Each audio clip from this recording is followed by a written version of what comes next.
So my name's Caleb. I serve as the Director of Museum Operations here at Seminary Ridge Museum. Today we're going to be talking about a topic that seemed fitting for, obviously, Valentine's Day, Civil War love letters. When I started this, I thought, how can we take this in a somewhat different direction? Obviously, we are going to do the obvious thing and read a few of these love letters, but then we're going to look and examine a little more in depth some of these letters. These letters, as I read them, there are connections you can make that seem to pop up pretty consistently through these. There is the idea that you can almost draw a direct connection from love to war, and the idea that these men are enlisting for that very idea of love, whether that's love of self, right? They want themselves to do well, whether it's love of country, whether it's a love of a family member or a wife, or love of God. Now, God is that one that I would say kind of is connected with country, because a lot of times these men are fighting for their country, and they're doing so with that idea that God is supporting their country. And so it's kind of a dual effort there. You're fighting for your country, which is in turn fighting this war for God in their eyes. And so that's kind of the 3 or 4 topics that I was starting to see recurring throughout some of these letters. Now, obviously, we're talking about Civil War love letters, so we're not going to talk about Gettysburg at all, right? Wrong. Yeah, so the very first letter that we're going to take a look at today is written about 2 weeks after this battle. So, see, Gettysburg is a romantic place, can have some love connections to it. So the very first one is written by a Confederate. His name is William Gadsden Lewis, and he writes on July 15th to his wife that I'm getting very anxious to hear from you. It has been a long time since I have had the pleasure of perusing a little story from you. It is a great privilege of mine to be cut off from the communication with one so much I love. But it will be better now, my dear. You must write immediately and direct to Richmond. I will get it. There is no danger of letters being captured. A great many have been received by this brigade, even in PA. And be certain to write, for I am half crazy to hear from one I so much love. So here we see from a Confederate, literally 2 weeks after this battle, leaving Pennsylvania, going back down to Maryland, to Virginia. He's writing his loved one, letting him know, obviously, that he's made it through this battle, but then he's eager to hear back from her. That is another thing that we'll see throughout these letters, is they're very much writing repetitive sentences almost, right over and over again, saying, please send us a letter, please, I'm begging to hear from you. And we'll take another look at another Gettysburg veteran who writes to his wife a little more passionately some of those frustrations there. The next letter that we'll take a look at comes from William Child. So Child is in the 5th New Hampshire Volunteers. He is an assistant surgeon in that regiment. William Child has a collection down at Frederick, down in the Medicine Museum. They have some of his belongings on display. Their website has a great write-up on him as well. And this was one of those letters that was digitized. And he writes to his wife, he says, Carrie, I dreamed of home last night, night before last. I love to dream of home. It seems so much like really being there. I dreamed that I was passing Hubbard's house and saw you and Lud in the window. After then, I saw you in some place I can't really know where. You kissed me and told me you loved me, though you did not the first time you saw me. Was not that quite a soldier's dream? That night I had been away to the hospital to see some of the wounded men. I returned late. I fastened my horse to the peach tree, fed him wheat and hay from the barn nearby. Then I slept and dreamed of my wife, my loved ones away in New Hampshire. And so here we can see another soldier writing to his loved one, his wife. This is certainly a heartfelt letter, and he writes about, there are over 150 of these letters that he exchanges with his wife from 62 to 65. Despite that longing and heartache to go home and see his wife, he does re-enlist in 1864. Wow. And so if that gives us a sense of where we can start to see that priority falling here for these men when they're talking about love and that kind of struggle between love of self, love of a family member, and love of country, well, it's clear that every case we'll see here, they're putting country above all else, right? They're willing to sacrifice their life and going home to their loved ones for their country. And so that's a theme I think that we'll see repeated throughout these letters as well today. Again, we're going to make another Gettysburg connection here with, of course, a fairly well-known Confederate, Edward Porter Alexander, who was in charge of that Confederate bombardment before Lee's ultimate final assault here at Gettysburg with Pickett's charge. So this is written, though, 2 years after this battle, 1865, and he writes, "Oh, my darling heart, yarns after you by day and night, and if you could only look into it and see how it is filled with love, my own Bernie, I know you could but feel happy in it. I love to think you, dearest, that your heart is equally devoted to me, for you have shown in it, not only in words, but in many an hour of suffering for my sake. It is not thrown away upon an ungrateful heart, darling wife. For although I may not be the best husband, I certainly love as warmly as one ever has, or did." And so that he writes to his wife, Betty. They're married in 1860. They have 3 sons and 2 daughters. And so this is a husband writing to his wife, now admitting, saying there in that last line that he doesn't believe he's the best of husbands.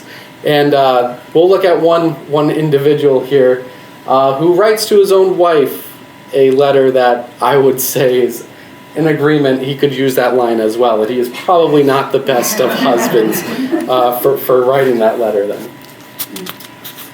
So George W. Boatwright. This is another Confederate. He's in Company E, 12th Battalion, Georgia Light Artillery. He is writing to his wife, Maddie. Now, Maddie's letters, unfortunately, we aren't aware of what they contained. But George is wounded in the Battle of Monocacy. So in 1864, down in Virginia, he's actually buried in Frederick, so not far from that Civil War Medicine Museum that I mentioned a moment ago. And he writes in his letter, he says, "Your letters are always so cheering and refreshing. If I am feeling sad and gloomy, they cause me to feel happy and content with my hard lot. I assure you there is nothing that affords me more pleasure than receiving and answering letters from my dear Maddie.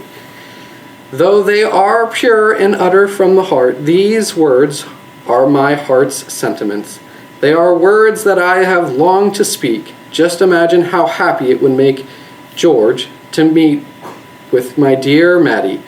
I must say that you feel nearer to me than anyone I have ever met with, and to seal what I am saying, will you consent to be my Maddie?" So here he is asking her to be his girlfriend. Now, of course, we don't know her reply, but it is assumed that they continue this relationship, as there were other letters corresponding between George and Maddie there. So this is another Gettysburg connection we have in this presentation here. So Alexander Hayes, of course, defending that stone wall over on Cemetery Ridge here, July 3rd, during Pickett's charge. Now he actually writes this letter to his wife on Valentine's Day, and he. Is he in trouble? You think this is bad? Yes. Dear wife, it has this minute struck me that this is Valentine's Day, and this will be my Valentine to the best woman in the world, except perhaps my dear mother. Spoken like a good son, I guess. Yeah. That is another Valentine for her. I would dance like a fairy if I could have her here for only 1 week. Since I am lost my own special correspondent, my consequence of departure for Philadelphia, I am constrained to do my own letter writing. for which I am totally unfit when so much of the pronoun I is required. Now, the excerpt here that's not included is another Gettysburg, specifically Seminary Ridge connection that we can make here. He actually goes on to write about losing one of the regiments in that brigade, and that's the 151st Pennsylvania. So they were originally attached to Hayes' command. They ultimately are going to be shifted off to the 1st Corps, which is where they fight here on July 1st. But then he picks it up, writing so often and having received not one word from you, even of your safe arrival at Philadelphia, I cannot be expected to write very long letters. Love to all the dear ones, my husband. It gets better. So now the frustration is building, right? So Hayes is going to continue just a few days later on February 17th. Dear wife, I know I write to you on the 14th because I wrote a Valentine, and I believe this will be the 5th, if not 6th, I have written you since you have left, whereas I have received from you the 2 only, sent from Philadelphia, and received after the return of Captain Hastings. That's on the 17th. He's a very eager man. Yes. So I guess it goes to show you the importance of these letters to these men, to morale, right? These guys are writing daily to their wives or loved ones, and they're hoping for the same commitment in return. Now, I do have to wonder as well, there's a lot of blaming the Postal Service, and obviously if you've been to any of our other talks that I am interested in the Postal Service as well. So I do wonder how many times they're blaming, oh, the postman forgot today, or oh, I really did write you a letter, but there's just this backlog at the office. I'm sure there was some of that going back and forth to cover their own cases there. But that is a picture there of Alexander Hayes and his wife, Anna. No pictures of his mother? I'm sure, yeah, I mean, not that I'm aware of. Cody's, no. Cody would know. Yes, exactly. Oh my goodness. And yet another Gettysburg connection we'll have here. So this one is post-war. He writes this in June 1872, but because he is a veteran of the war, I figured it was a fitting letter to include here. He says, "My sweetest one, I have today felt depressed and dreadfully homesick, and had a constant longing to be with you. Yesterday I had protracted dinner, and it did not agree with me very well. I hope to hear from you tomorrow, and will feel better as your letters hold me up when absent. I pray soon that I can leave this hot city.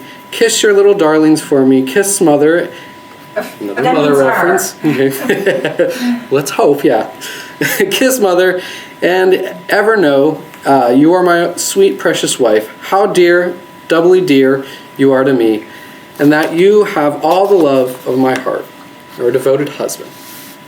And so those are a few of the, we'll say, lesser-known Civil War letters. The next one we're going to look at is perhaps the most well-known. It's featured in the Civil War Ken Burns documentary. And we'll dive into it a little deeper here, but I'll play the clip for you. It's about 3.5 minutes long. This is probably the most sappy, most generic Civil War love letter. If you're ever going to hear one quoted, it's probably going to be this one.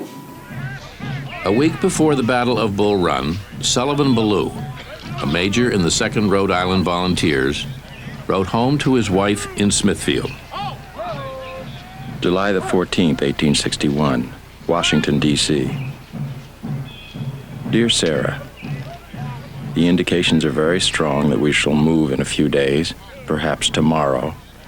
And lest I should not be able to write you again, I feel impelled to write a few lines that may fall under your eye when I am no more.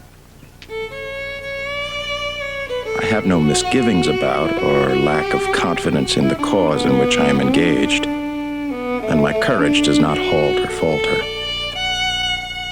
I know how American civilization now leans upon the triumph of the government and how great a debt we owe to those who went before us through the blood and suffering of the Revolution.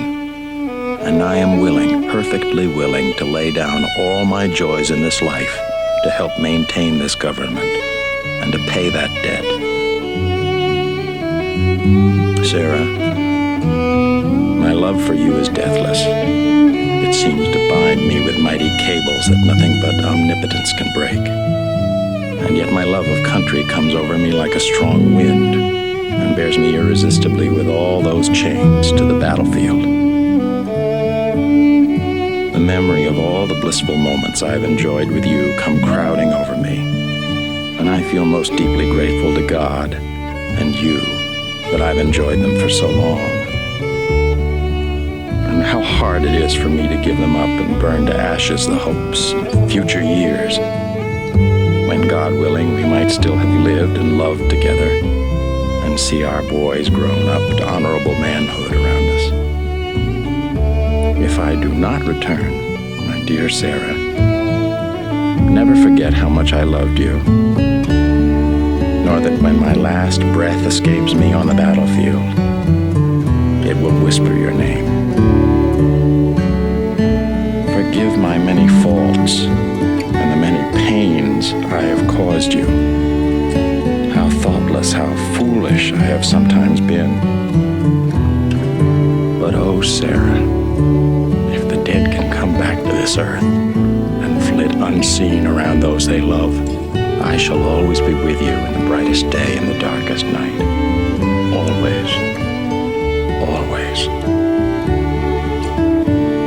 And when the soft breeze fans your cheek, it shall be my breath, or the cool air your throbbing temple. It shall be my spirit passing by. Sarah, do not mourn me dead.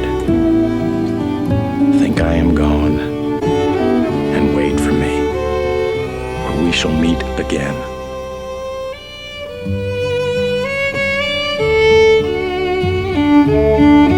Sullivan Ballou was killed a week later at the First Battle of Bull Run.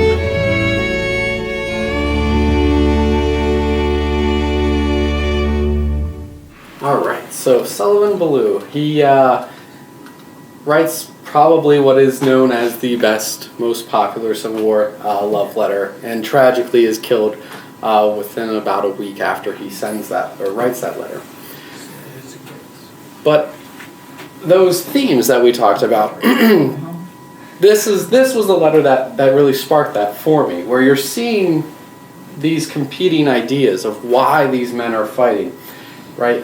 Love of country, but then love of the people that they love, their family members, their wife, not afraid of death, and then of course love of country again. And so these are themes that are present for each one of them, but certainly top of mind has to be the love of country. That is the reason all these men are going to enlist, why they're out on the battlefield. No matter how much they say they love their families at home, they didn't choose to stay home. They chose to pick up the rifle to go protect their country.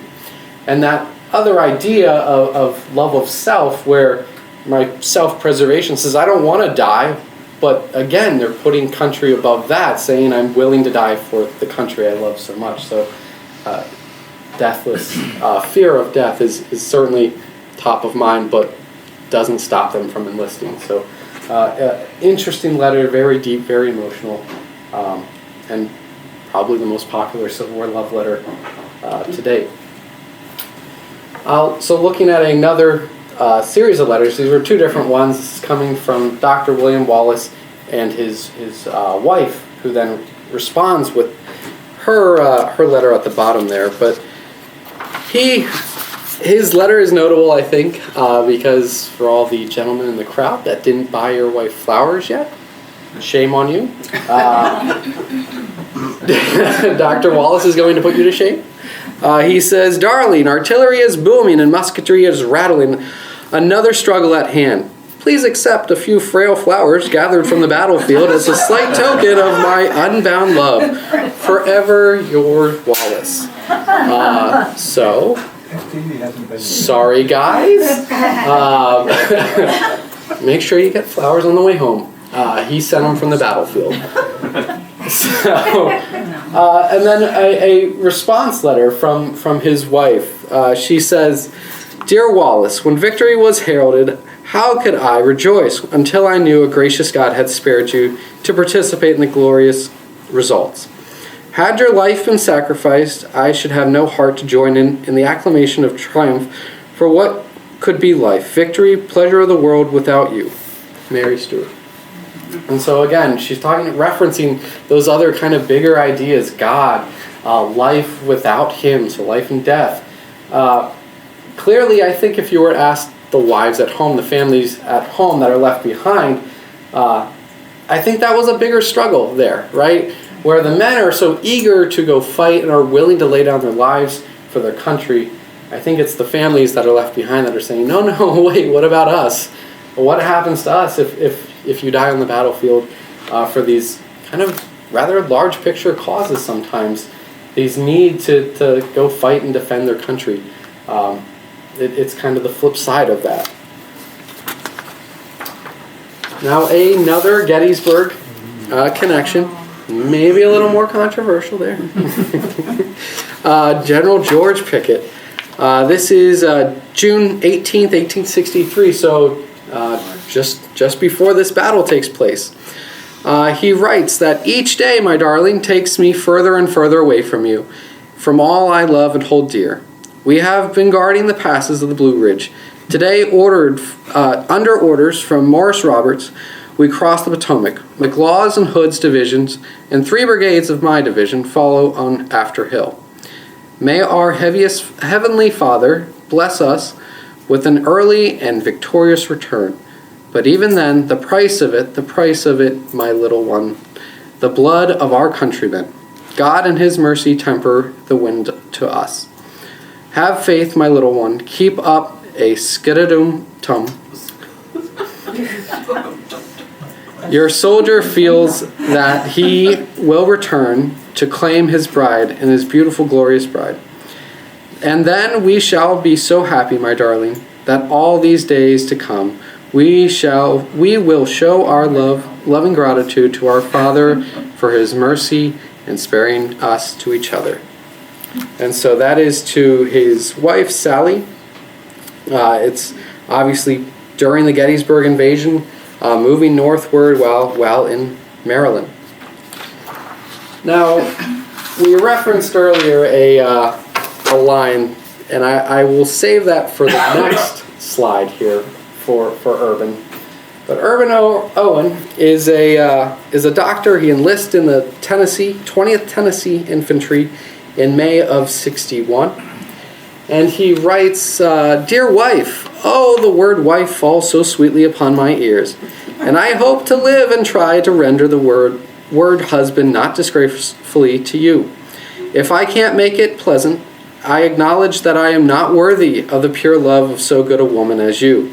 I know that I don't merit the loving kindness of so pure and virtuous and devoted wife and lady as I take you to be." I would say that second half of the statement is correct there. So Urban. I'm not sure why you would write this to your wife, but he does. He says on April 22nd, 1864, some days since our pickets captured Miss Mary E. Walker, dressed in fine uniform of an assistant surgeon, U.S. Army. The dress was a particular costume, breeches and short dress like Yankee female doctor. She says she is assistant surgeon of the 42nd Ohio Regiment. Some of our regiment saw her in Dayton. Says that she is fine looking and can out-talk a camp meeting. Can look a dog out of countenance. Bully. I wonder that she did not marry the surgeon or some of that regiment. I know if I were single and had a nice lady for my assistant surgeon, that if I did not marry her, it would not be because I did not try, but maybe the surgeon of the 42nd Ohio was married. Urban. My man. Yeah. No. We don't do that here. Yeah, right? I don't know why you would write that to your wife who's at home. So there's a nice picture of Mary Walker next to Irvin, who is coincidentally looking at her in this picture. Yes. So here we have a Valentine that is, the image on the right there comes from a Harper's Weekly in February '61. But the text on the left is a poem written by Simon Anderson Tierce, who is a USCT soldier. And he writes, "The rose is red, the violet is blue, sugar is sweet, and so are you. Since women's to men is so unjust, it is only you that I can trust. And if in war by battle slain, my love for you shall never frain. If you love me as I love you, no knife could cut our love in two. As blood and water will not blend, my heart is true until the end. So goodbye, dear, I must close in these few lines with love below." And so now we're going to look at another example of a letter.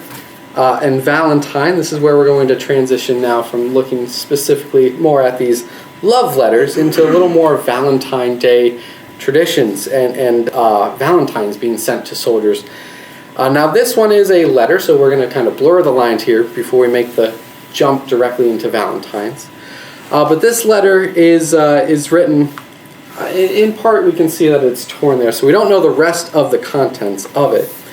But it says, "Francis, I can't write much just now, but I'm going to tell you something which I want to keep to yourself. I don't tell anyone anything about it. The other day I got a Valentine in a letter, and it was a mighty nice one too. I sent one to her. It was a nice large one, and no doubt you'll hear about it. I want you to tell me if there is anything said about it. I never intend to send any to anyone, but I done it to return her the favor. What does Pip and Father say about me writing to her? I can't quite understand Mother's hints in her letters. Can you tell me?" And then that's where we are unfortunately going to have to leave the rest up to speculation of what he was writing. Perhaps those hints that Mother was writing about is perhaps a love interest at home. But interesting that we have a soldier now writing about receiving a Valentine here while on the front line.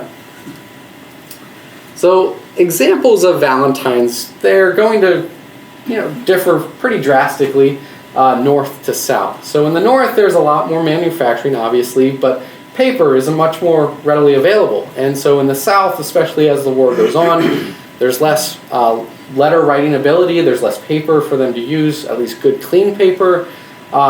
And you'll see them resort to even using wallpaper as envelopes to send some of their letters. So in the north, that's not the case. They have a lot of these paper mills producing Valentines. And this is really where we'll start to see that idea of sending Valentines take off. In the 1860s, it becomes this idea, a sense of patriotism. It's a way to boost morale in the front lines. So if you're a lady at the home front, you'd probably start to see these advertisements saying, be sure to send your loved one a Valentine while he's at home or at war to boost his morale. And so this is an example of one of those, a rather ornate one at that, where you can see it has kind of two pieces that fold open to show a soldier on the inside writing, supposedly, allegedly, a Valentine there to his loved one, which he is thinking about constantly in the back of his head. Now, the other type of Valentines that exist are known as vinegar Valentines. So rather than being sweet, these could be a little more on the sour side of things. So this was a great way to send somebody an anonymous, maybe not so subtle hint. So you have everything ranging from the bull running runner, so the man that's being cowardly in battle, fleeing, down to the overweight quartermaster who's been eating all your supplies, taking your money and rations, to a less than brilliant private, we'll say up there, lighting a cannonball with his cigar. Over here to the feared surgeon, right? So the idea that the surgeons are the bad guys that are mangling these men on the operating table. So these are just a couple of those examples of Valentines that could be sent that maybe don't have a great love connection like the other sorts.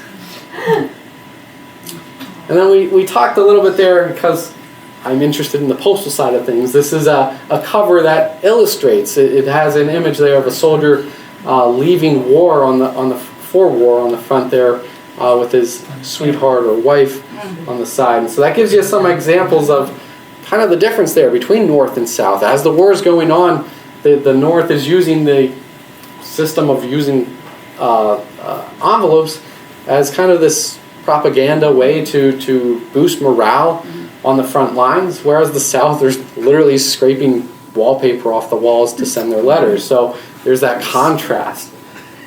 Now another contrast that we'll see here that also equates over to the side of Valentines.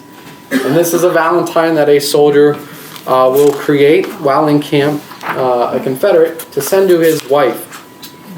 Now it's a little, I'll say abstract art. It's a little hard to understand what you're looking at there. But I think the description, according to the Library of Virginia's website, is that this was created by Robert H. King for his wife, Louisa. And when it's closed and folded together, it creates this heart. And when you open it, it's supposed to show you two separate people, sad, crying. And so he created this Valentine using nothing more than a pocket knife. And he sends that home to his wife there. And so it's showing again that drastic change. Obviously there are both sides that are creating handmade Valentines, but the difference there between just going to the store and purchasing a Valentine and then being resourceful using what appears to be an ad and the envelope itself, incorporating that into the Valentine to express his feelings for his wife during Valentine's Day. And now the last letter that we'll look at is a series of letters. And it's a short video here, and it's going to make the connection, I think, pretty directly between these soldiers valuing these letters so much that they're carrying them close to their heart. And in this case, it potentially saves the soldier's life.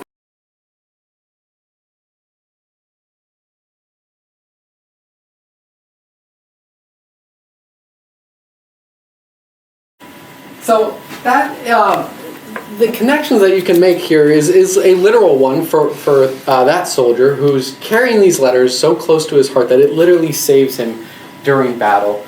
The connections that we talked about earlier as well between putting God and country above all else, and here it's that writing those letters that ultimately will save his life, that maybe he should have put his wife maybe number one there, and that saves him. So there are many connections that you can make between these soldiers. Their letters, almost all of them, are going to include some connections to God, to the country, and obviously to their loved ones back home that they see is perhaps the root cause for fighting the wars, as well to make sure their country is there for them. So that is Civil War love letters. If you have any questions, I'll be happy to answer those for you.